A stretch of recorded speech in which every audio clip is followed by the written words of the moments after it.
जय बोलो देवादिदेव खजराट श्री भगवान महावीर स्वामी की जय जय जय। अहिंसा परमो धर्म की जय जय जय। परम पूज आचार्य गुरुवर श्री विद्यासागर जी महाराज की जय जय जय। गुणायतन प्रणीता पूज्य मुनिवर श्री प्रमाण सागर जी महाराज की, समस्त मुनि संघ की। जीवन को ऊंचा उठाने के लिए सतत अभ्यास की जरूरत होती है।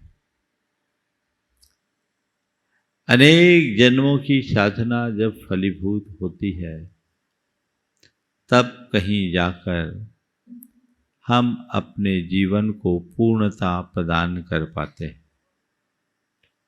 जिन तीर्थंकर परमात्मा की हम आराधना करते हैं उन्होंने तीर्थंकरत्व ऐसे प्राप्त नहीं किया। उनके ज्ञात इतिहास में 10 भव की साधना तो सुस्पष्ट दिखाई पड़ती है, जिसमें उन्होंने हर जन्म में साधना की, तपस्या की, त्याग किया, संयम को अपनाया, जिससे उनकी आत्मा की योग्यता और पात्रता में निखार आते गया। आगे बढ़ते बढ़ते जब 16 कारण भावनाओं से वे अनुप्राणित हुए तब उनके भीतर एक ऐसी क्षमता विकसित हुई जिसने उन्हें तीर्थंकरत्व के गौरव से मंडित कर दिया। हम वर्तमान में उसी तीर्थंकरत्व को प्रदान करने वाली भावनाओं की चर्चा कर रहे हैं। और आज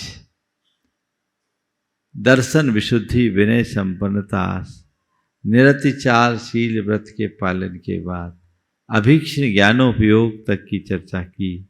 आज उससे अगली कड़ी है अभीक्ष्ण संवेग।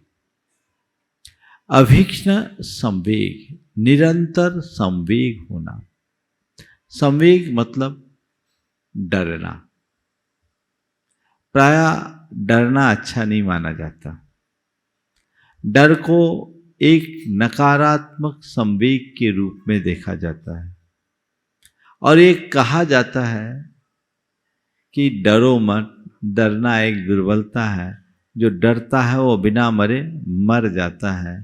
तो महाराज, जब डर हमारी दुर्बलता है तो ये डर हमारे संसार से उद्धार का आधार कैसे बनेगा? डर से इसका तीर्थंकर प्रकृति का 16 कारण भावना से क्या संबंध? बात समझने की है। एक डर है जो हमें कमजोर बनाता है और एक डर है जो हमें समर्थ बनाता है, सतर्क करता है। भावी आशंका के प्रति सतर्क होना समझदारी है और भावी खतरे को देखकर घबरा जाना हमारी दुर्बलता। जो भयातुर होते हैं वे भयजन्य परिस्थितियों के निर्मित होने पर अंदर से टूट जाते हैं, घबरा जाते हैं, पस्त पड़ जाते हैं।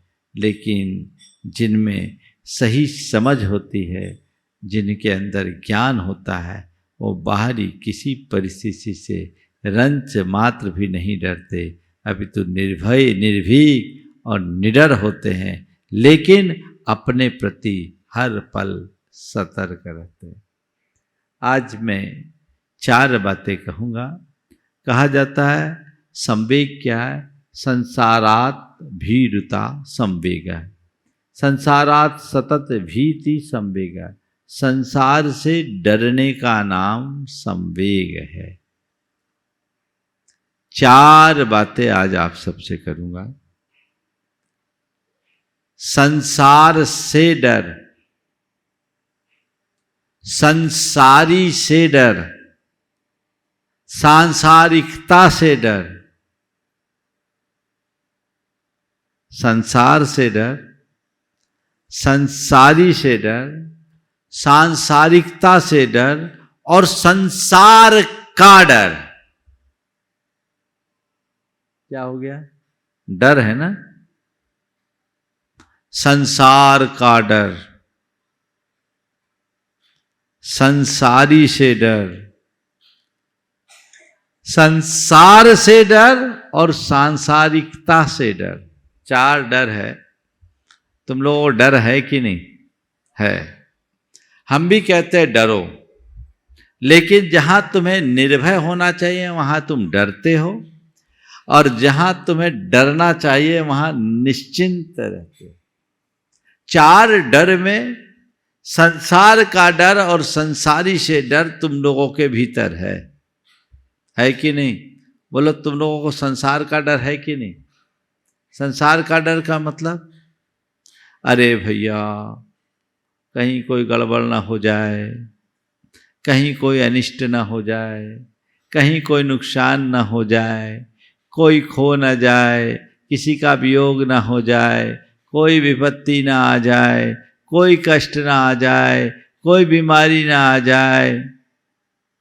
है ना ये डर? ये कौन सा डर है? कौन सा डर है? इस डर से क्या मिलता है? बोलो।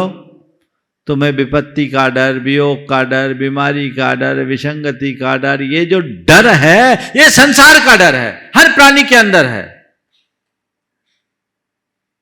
इस डर का परिणाम क्या है?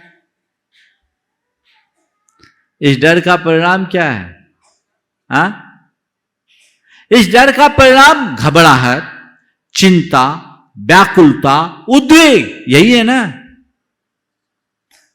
डर के मारे हालत खराब हो जाती, कांपते, है ना। संत कहते सच्चे अर्थों में देखा जाए तो तुम जिस संसार से डर, जिस संसार का डर तुम्हारे भीतर है, वहां डरने जैसा कुछ है ही नहीं। किससे डरते हो? विपत्ति ना आए? तुम्हारे ऊपर विपत्ति कभी आ ही नहीं सकती। तुम हो कौन, इसको तो पहचानो। जिससे तुम डरते हो, जिसकी वजह से डरते हो, तुम हो नहीं, और जो तुम हो उसमें डरने जैसा कुछ है नहीं। बोलो, कुछ अनिष्ट ना हो जाए। ओह, अरे थोड़ा अपने भीतर तो झांक कर देख। तेरा जब कोई इष्ट ही नहीं तो अनिष्ट क्या होगा? है कोई? तुम हो कौन उसे पहचानोगे, सारा डर पल में दूर हो जाएगा। जो तुम हो उसे पहचानो। मैं कौन हूं? ये जो नाम मेरे साथ जुड़ा है वो मैं नहीं हूं। ये रूप मेरे साथ जुड़ा वो मैं नहीं हूं। ये जीवन की सच्चाई है। जो इस सच्चाई को जानता है उसके हृदय में कोई डर नहीं होता। मेरा न कुछ बनने वाला है, न कुछ बिगड़ने वाला है, न कुछ पाने लायक है, न कुछ खोने लायक है। न मैं कुछ पाने वाला हूं, न कुछ खोने वाला हूं। मेरा तो एक प्रदेश भी इधर से उधर होने वाला नहीं है। दुनिया में प्रलय भी आ जाए तो भी मेरा बाल बांका नहीं हो सकता। है ऐसा श्रद्धान? बोलो। चलो, ये सच्चाई है कि नहीं? हाँ, है। सच्चाई है तो जो व्यक्ति सच्चाई को स्वीकारता है वो कभी दुखी नहीं होता, और जो सच्चाई से दूर भागता है वो कभी सुखी नहीं होता। तुम तय कर लो तुम्हें सुखी होना है या दुखी। क्या करना है? हाँ, सुखी रहना है। सच्चाई को स्वीकारो, ईश्वर श्रद्धान करो। ये शाश्वत सत्य है। मेरी आत्मा अजर अमर अविनाशी है। जिसका ना कोई अच्छा है ना बुरा है, जिसमें ना कोई पाना है ना खोना है, जिसमें ना कुछ आना है ना जाना है, जिसमें ना कोई इष्ट है ना अनिष्ट है, जिसमें ना कोई सगा है ना दगा है, जिसका कोई ना अपना है ना पराया है, वह मैं हूं। जिसके अंतरंग में ऐसे स्वरूप के प्रति झुकाव होता है, उसको संसार का कोई डर होता है क्या? अभी तुम लोगों को तो संसार का ही डर, अरे क्या होगा, लोग क्या कहेंगे, ये बड़ी बीमारी है। ये भी संसार का ही डर है। 4 जने क्या कहेंगे, हमारी रेपुटेशन बिगड़ जाएगी, हमारी छवि बिगड़ जाएगी। अरे भाई, अपनी छवि को तो निहार जो न कभी बन सकती है न बिगड़ सकती है। शाश्वत छवि को पहचानो, इस काल्पनिक छवि को अपनी छवि मानोगे, डरते रहोगे। क्या है मेरी असली छवि? वह जो मैंने अपनी कल्पना और मान्यता से गढ़ी है, अथवा वह जो अनादि से बनी पड़ी है। कौन सी छवि है? हाँ, कौन सी छवि? जो बनी है वो, या जो हमने मानी है, गढ़ी है वो? संत कहते अब तक हमने वही किया है जो हमने अपनी कल्पना और मान्यताओं से गढ़ा है, उसे ही अपनी असली छवि मानने का भ्रम पाल के रखा है। और यही भ्रम हमें दुखी बनाता है, डरता है कुछ खो न जाए। अरे भाई, रेत का घरौंदा एक दिन टूटेगा। ये सब कल्पना के महल है, टिकने वाले नहीं हैं। जो तुम हो उसे पहचानो, जो तुम हो उसे जानो। उस पर पक्का श्रद्धान रखकर चलने वाले को संसार का कोई डर नहीं। निर्भीक निडर, चाहे जो हो जाए मेरा कुछ नहीं होगा, मैं सुरक्षित हूं, मैं शाश्वत हूं। सुरक्षितो हम, शाश्वतो हम, पूर्णो हम, अक्षयो हम, अविनश्वरो हम, सो हम। ये धुन अंदर जब जागती है तो जीवन की दिशा बदल जाती है। मुझे बात पूरी करनी है, इसलिए आगे बढ़ता हूं। जब तक स्वरूप का बोध नहीं, तब तक संसार का डर बना रहेगा, और जिसको संसार का डर होगा वो दुखी बना रहेगा, वो डिप्रेशन और अवसाद का शिकार होगा।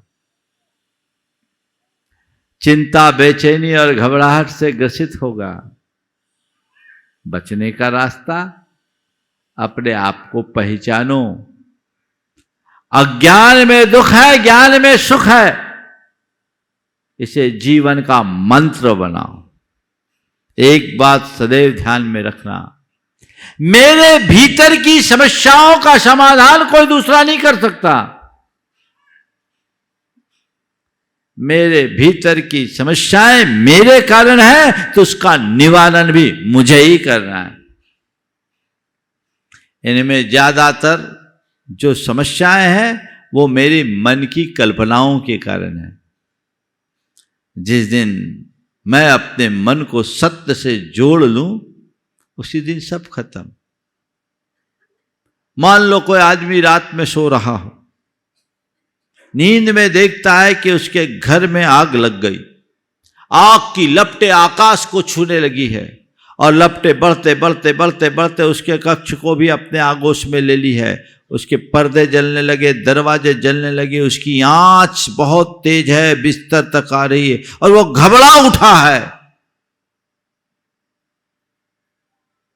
मैं आपसे पूछता हूं, उस आग को बुझाने के लिए कितने बाल्टी पानी की आवश्यकता है? उस आग को बुझाने के लिए, उस आग को बुझाने के लिए कितने बाल्टी पानी की आवश्यकता है? हाँ बोलो, आग को बुझाने के लिए कितने बाल्टी पानी की आवश्यकता है? एक बूंद पानी की आवश्यकता नहीं। आवश्यकता है केवल सामने वाले को झकझोर कर जगा देने की। जागते ही आग बुझ जाएगी, क्योंकि वो आग थी ही नहीं, वो तो सपना था। तुम्हारे जीवन में जो आग लगी है, जिससे तुम्हें घबराहट होती है, वो आग भी वास्तविक नहीं है, वह तुम्हारी कल्पना है। जिस दिन अंदर ज्ञान जगेगा, वो आग बुझ जाएगी और तुम्हारा डर दूर हो जाएगा। तो पहला डर संसार का, दूसरा डर संसारी का। संसारी का डर, अरे वो मेरा दुश्मन है, वो मेरा ईर्ष्यालु, यहां बैठ जाओ, वो मेरा ईर्ष्यालु है, वो मुझसे जलता है, कुड़ता है, वो मुझे सताएगा, मुझसे बदला लेगा, वो मेरा बैरी है, वो मेरा शत्रु है। अरे कौन किसका बैरी, कौन किसका शत्रु? और कोई तुमसे कितना भी बैर क्यों न बांधे, कोई तुमसे कितनी भी शत्रुता और कटुता क्यों न रखे, वो तुम्हारा कुछ नहीं कर सकता। ज्यादा से ज्यादा क्या करेगा? धन हरण करेगा, और क्या करेगा? छवि खराब करेगा, बदनामी करेगा, और क्या करेगा? परिवार को नुकसान पहुंचाएगा, और क्या करेगा? जान से मार डालेगा। यही करेगा ना। अरे धन हरण, तेरा धन है कहां जिसको कोई हर सकता? जड़ धन को कोई हर ले तो चिंता मत करना, जीवन धन तो हरा ही नहीं जा सकता। तुम चैतन्य धन हो, जड़ धन तुम्हारा स्वभाव थोड़ी है, एक परमाणु भी तुम्हारा नहीं है। किसका डर? जो मेरा है नहीं उसे कौन हरेगा? मैं चैतन्य स्वरूप हूं, ये श्रद्धा अपने मन में जगा लो। तुम्हारा कोई नुकसान करने वाला नहीं। मेरी छवि खराब करेगा, तेरी छवि तो नरकों में जाकर के भी नहीं बिगड़ी, वो क्या बिगाड़ेगा? सागरों पर्यंत नरकों में तुमने कितनी भयानक भयानक वेदनाएं सही, तुम्हारी छवि बिगड़ी क्या? तुम्हारी छवि शाश्वत है, ज्ञान दर्शन में है। एगो हम शाश्वतो आदा नान दंसन लखनो, इस पर विश्वास करो। वह मैं हूं, मेरी छवि शाश्वत है, ये कभी बिगड़ ही नहीं सकती। मेरे परिवार को नुकसान कर देगा? मेरा परिवार है कहां? मेरे आत्मा के जितने गुण हैं वही मेरा परिवार है, बाकी तो बाहर सब संयोग है। अहमिको खल शुद्धो दंसन नान मय्यो सदा रूबी नव्याथी मज्ज किंचिवी अन्नम परमाणु मित्तम पी। मैं एकमात्र शुद्ध ज्ञान दर्शन लक्षण वाला आत्मा हूं, अरूपी हूं, मुझसे भिन्न एक परमाणु भी मेरा नहीं है। तो कौन सा मेरा परिवार? किस परिवार की बात करते हो? बोलो। मेरा परिवार है, ये परिवार इस जन्म का है, इससे पहले भी तो कोई परिवार है। और एक बात ध्यान रखना, जो भी आज इस परिवार का सदस्य बना है, किसी परिवार को बिलखता छोड़ करके ही तो आया है। बोलो, आया ना? ऐसे कितने को बिलखता छोड़ कर आए हैं, और आगे जाके कितने में किलकारियां भरेंगे। आज किलकारी है, कल बिलाप, यही तो संसार का स्वरूप है।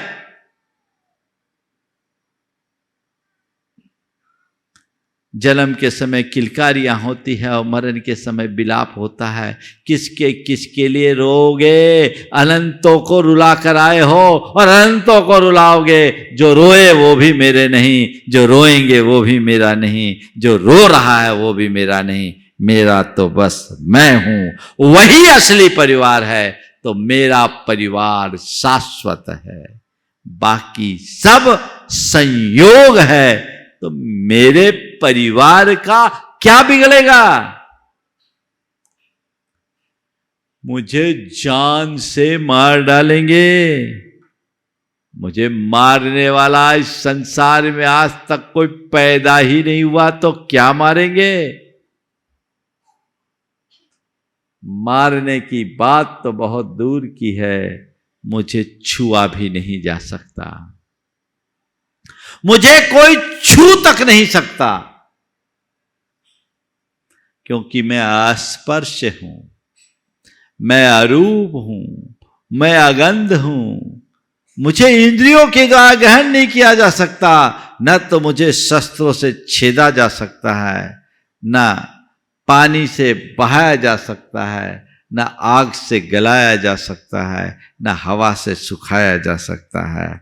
मैं जो हूं बस मैं हूं, अजर अमर अविनाशी। जब मेरा जन्म ही नहीं हुआ तो मरण कैसा।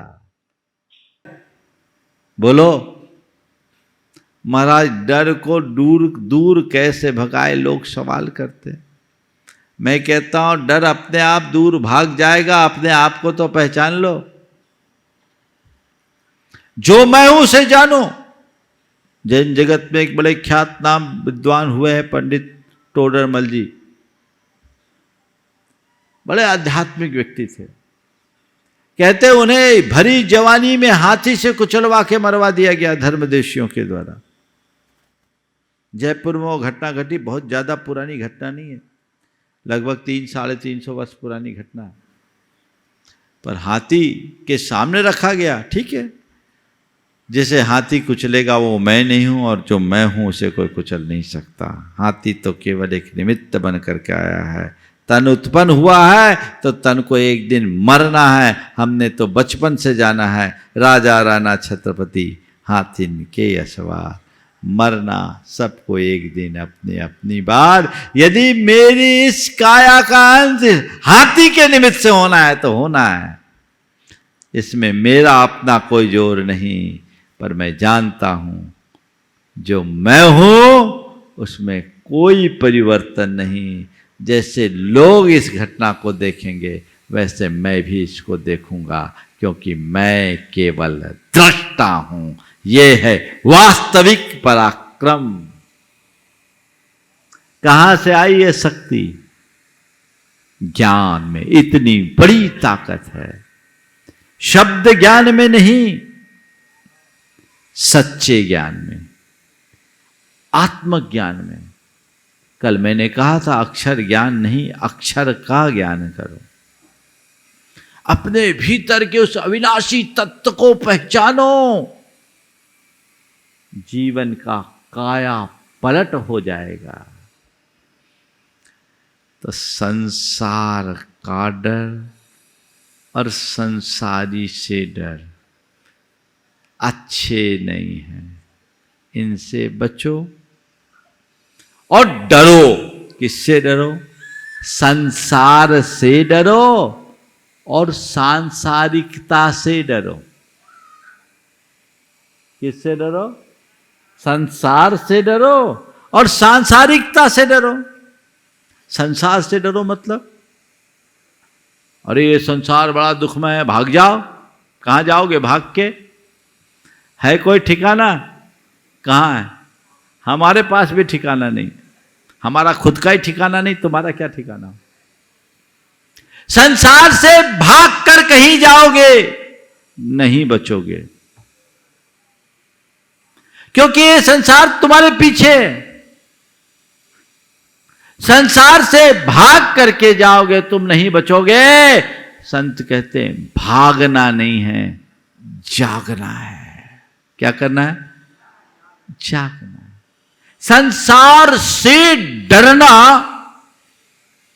मतलब इस दुख में संसार की कथा को ध्यान में रखते हुए उससे बचना कि मेरी प्रवृत्ति का पाप मेरा शत्रु है, वो मेरी आत्मा का पराभव करने वाला है, वो मुझे दुख देने वाला है। मैं अपने अज्ञान पूर्ण परिणति के कारण इस संसार में भटकता रहा हूं।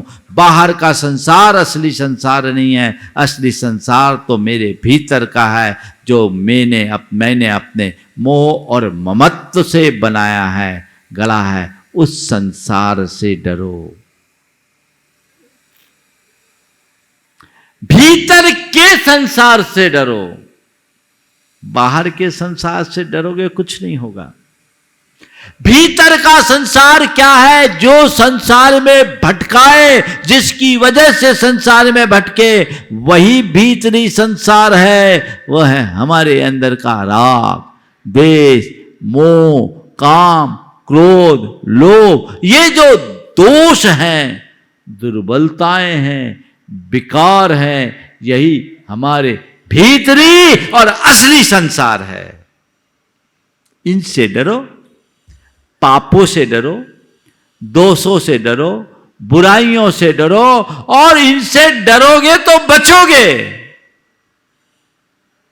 डरने का मतलब ये नहीं अरे मेरे चारों तरफ पाप है, मेरे भीतर विकार है, अब मैं क्या करूं, मेरा तो कुछ है नहीं, अब तो डर रहा हूं, नींद चली गई। यहां डरने का मतलब घबराना नहीं, इन्हें अपनी शत्रु के रूप में देखना, उसकी पहचान करना और इनको अपने ऊपर हावी ना होने देना, इनसे सदैव सतर्क रहना। ये डर होगा ना तो तुम्हारे अंदर सतर्कता आएगी, और उस सतर्कता से तुम्हारी प्रवृत्तियां संयत होगी, है ना। आप देखिए अपने जीवन में अनुभव होगा, जब साधारण वातावरण होता है आप निश्चिंत रहते हैं, पर जब गाड़ी किसी डेंजर जोन से गुजारते हैं तब सावधान हो जाते हैं। ये डेंजर जोन लिखा है, वो डेंजर जोन लिखा वो किस लिए लिखा है? इसलिए कि आप लौट जाओ। क्यों वो साइन बोर्ड क्यों लिखा है? क्यों? सतर्क होके गाड़ी चलाओ, सावधान हो जाओ, कॉशन। यही है ना। एक बार एक युवक ने बोला महाराज जी आप लोग बहुत नकारात्मकता फैलाते हो। बोले क्या?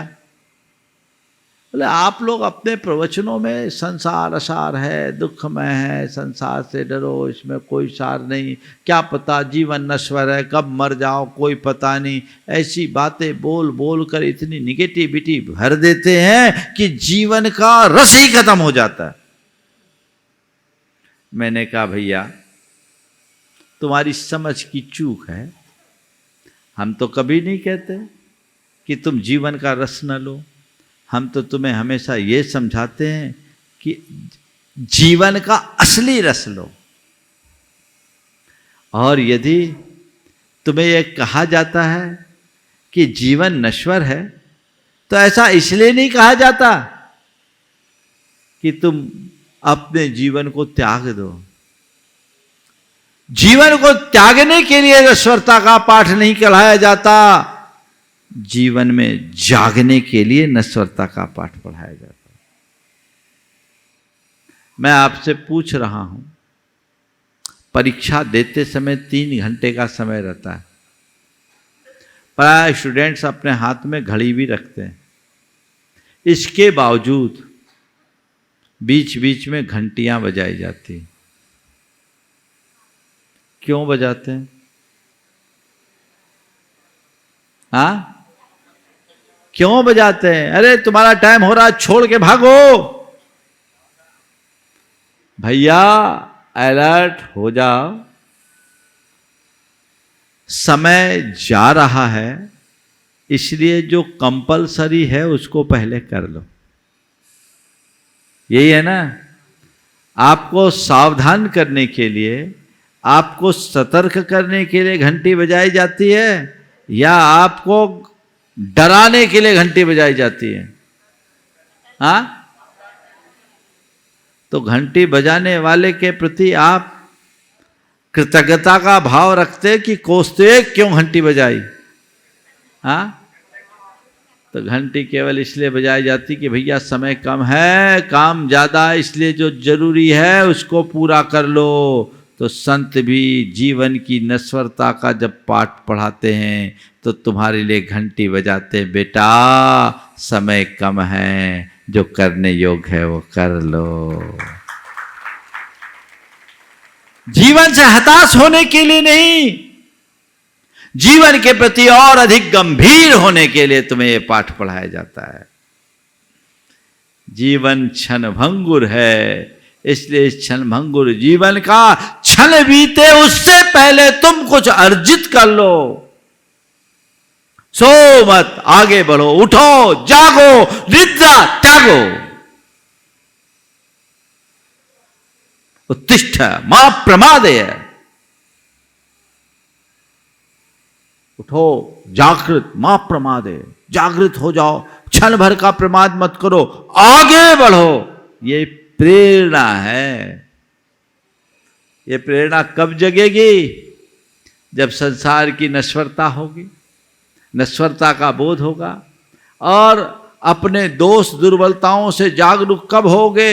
जब तुम उनको अपने लिए अहितकर मानोगे, आत्मा के शत्रु हो। यद्यपि आत्मा अजर अमर अविनाशी तत्व है, लेकिन अजर अमर अविनाशी आत्मा को भी ये हमारी दुर्बलताएं विकारी बना देती है। इन विकारों से जो बाहर आता है वही अपने जीवन में कुछ अच्छा कर पाता है, अच्छा कर पाता है। इसलिए अच्छा करने के लिए हमें संसार से डरना जरूरी है। डरना है कि नहीं? बोलो। हाँ, तुम लोगों को है संसार से डर? बोलो, है? संसार से डर है? ईमानदारी से बोलो। संसार से डर होता तो सांसारिकता से भी डर होना चाहिए। तुम्हें राग देश मोह में, काम क्रोध लोभ में रस आता है कि नहीं? बोलो। दुनियादारी में रस आता है कि नहीं? मौज मस्ती में रस आता है कि नहीं? बोलो। भोग विलास में रस आता है कि नहीं? पाप करने में मजा आता है कि नहीं? तो ये क्या तुम्हारी आत्मा को संवारने वाले हैं? ये तुम्हारे जीवन को तारने वाले हैं? इनसे तुम्हारा उद्धार होने वाला है? क्या होने वाला है? क्या होने वाला है? कुछ भी नहीं ना। तो क्या है? ये तो तुम्हारे शत्रु है ना। चारों तरफ से शत्रु तुम पर वार करे, तुम्हें घेरे रहे, तुम पर प्रहार हो, और तुम ऐसे हाथ पे हाथ बांधे खड़े रहो, मुस्कुराते रहो। हाँ ठीक है, तो उसको क्या कहेंगे? बड़ा योद्धा है, चुपचाप झेल रहा है। यही है ना। तुम लोगों की दशा ऐसी है। कहते हो कि मुझे संसार से डर है, लेकिन हकीकत में न तुम्हें संसार से डर है न सांसारिकता से डर है। अगर संसार से डर होता तो तुम अपने दोष दुर्बलताओं से बचते, और सांसारिकता से डर होता तो गोरख धंधे से बचते। आज तुम्हें गोरख धंधे में रस है और दोषों और विकारों का तो पोषण कर रहे हो। इसको बदलना होगा, मोड़ना होगा, जागना होगा, तब हमारा जीवन कहीं आगे बढ़ सकेगा। राजा भोज के जीवन के जमाने की एक कहानी। राजा भोज कवि था, बड़ा उदार था। उसने घोषणा कर दी कि जो भी लोग मुझे सुबह सुबह आकर नई कविता सुनाएंगे, उनको मैं 1,000 मुद्रा दूंगा। 1,000। ठीक है। 4 बिल्कुल वज्र मूर्ख निकल पड़े राजा भोज को कविता सुनाने। एकदम मूर्ख की कविता कैसे होगी सोचो। निकले, अल सुबह निकल गए। रास्ते में देखा तो एक जगह चरखा चल रहा था। तो एक ने चलते हुए चरखे को देखकर कहा, चरर मरर चरखा चल रहा है। चरर मरर चरखा चल रहा है। आगे बढ़ा तो देखा एक तेली था, उसका बैल खली भूस खा रहा था। उसको देखा, दूसरे ने कहा तेली का बैल खली भूस खाए। चरर मरर चरखा चर रहा है, तेली का बैल खली भूस खाए। आगे बढ़ा तो देखा एक युवक तीर कमान लेकर चला रहा था। तीसरे ने कहा इतने में आ गए तीर कमंद। चरर मरर चरखा चर रहा है, तेली का बैल खली भूस खाए, इतने में आ गए तीर कमंद। चौथे से बोला तू और बोल तब तो कविता पूरी होगी। बोले चिंता मत कर, मैं आंसू कवि वहीं बताऊंगा। पहुंच गए राजा भोज के दरबार में, उन्हें प्रस्तुत किया गया और कहा हमारी संयुक्त कविता है। चारों लाइन से खड़े हुए। एक पहले ने कहा चरर मरर चरखा चल रहा है, दूसरे ने कहा तेली का बैल खली बुसकाए, तीसरे ने कहा इतने में आ गए तीर कमंद, तो चौथे ने कहा राजा भोज मूसर चंद। राजा भोज मूसर चंद, राजा भोज सुना तो एकदम सन्न रह गया, ये क्या बोल दिया। सारे दरबारी भी घबरा गए। राजा भोज के मुंह पे कह रहे चरर मरर चरखा चल रहा है, तेली का बैल खली भुसकाए, इतने में आ गए तीर कमंद, राजा भोज मूसर चंद। राजा ने कहा कौन सी कविता है। मंत्री ने बात संभाली, बोले महाराज अपराध क्षमा, ये बड़ी रहस्यवादी कविता है, ये बड़ी रहस्यवादी कविता है, आप इनके शब्द को मत देखिए, उसके अर्थ की गहराई में जाइए। क्या बोलते हो। बोले हाँ महाराज, ये कह रहे चरर मरर चरखा चल रहा है, यानी संसार का चक्र इस चरखे की भांति अनवरत चर मर करके चल रहा है, और ये संसारी प्राणी तेली के बैल की तरह विषयों का खली भूस खा रहा है, उसी में अब गोरख धंधे में उलझकर अपने जीवन को के क्रम को बिता रहा है। इतने में आगे तीर कमन जीवन खींचतान करके पूरा करता है, किसी मध्य काल तीर कमान लेकर के आ जाता है, आदमी की मौत उसके सामने आ जाती है। ठीक है, 3 लाइन तो समझ में आ गई। चरर मरर चरखा चल रहा है, तेली का बैल खली भुस खाए, इतने में आगे तीर कमन, तो ठीक है, लेकिन चौथी लाइन की संगति कहाँ। बोले यही तो कह रहे कि इतना सब कुछ होने के बाद भी राजा भोज जागानी कैसा मूसर चंद है। इसलिए राजा भोज मूसर चंद है ना। अब राजा भोज मूसर चंद है या नहीं, मैं कहा हूं ये तो देख लो। क्या हो, बोलो बोलो, मैं बोल दूं, बुरा लग जाएगा। अगर मैं तुम्हें बोलूं तो तुम लोग बुरा लग जाएगा। चिंता मत करना, मैं बोलूंगा भी नहीं, पर मेरे बोलने और न बोलने से क्या होने वाला, जो है सो है। हमें मूसर चंद नहीं अक्लमंद बनना है। क्या बनना है। मूसर चंद से अक्लमंद। अज्ञानी मूसर चंद है और ज्ञानी अक्लमंद है। जो जीवन की सच्चाई को पहचाने लेते हैं, वे अपने जीवन की दिशा और दशा को बदलते हैं, वे अक्लमंद हो जाते हैं, जीवन आगे बढ़ाते हैं। संवेग का मतलब यही है, संसार से डरो, सांसारिकता से डरो। कहते हैं भरत चक्रवर्ती थे, सम्राट, 6 खंड में एक छद्राधिपत्य। लेकिन वो जब सुबह उठते थे, बंदी जन वाद्य बजाते थे, घंटा बजाते थे, और घंटा बजाने के साथ साथ कहा जाता था वर्धते भयम, वर्धते भयम, वर्धते भयम। भय बढ़ता है, भय बढ़ता है, भय बढ़ता है। चक्रवर्ती को किसका भय। बाहर का कोई भय नहीं है। कोई का भय, बाहर का कोई भय नहीं। फिर चक्रवर्ती को किसके लिए भय बताया।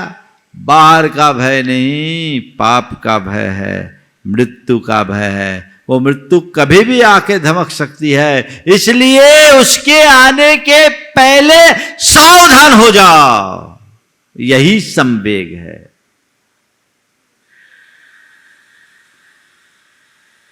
गतिशील करो कदमों को, मंजिल पास नहीं है। काल चक्र गतिमान किसी का दास नहीं है। जीवन के हर क्षण को सार्थक कर डालो तुम, क्योंकि श्वासों का पल भर का भी विश्वास नहीं है। एक पल का भी विश्वास नहीं। क्या पता तुम्हारा कौन सा पल तुम्हारे जीवन का आखिरी पल हो जाए, इसलिए हर पल को सार्थक करने का प्रयत्न करो। क्षणमपि मा पमाये, एक क्षण के लिए भी प्रमाद मत करो।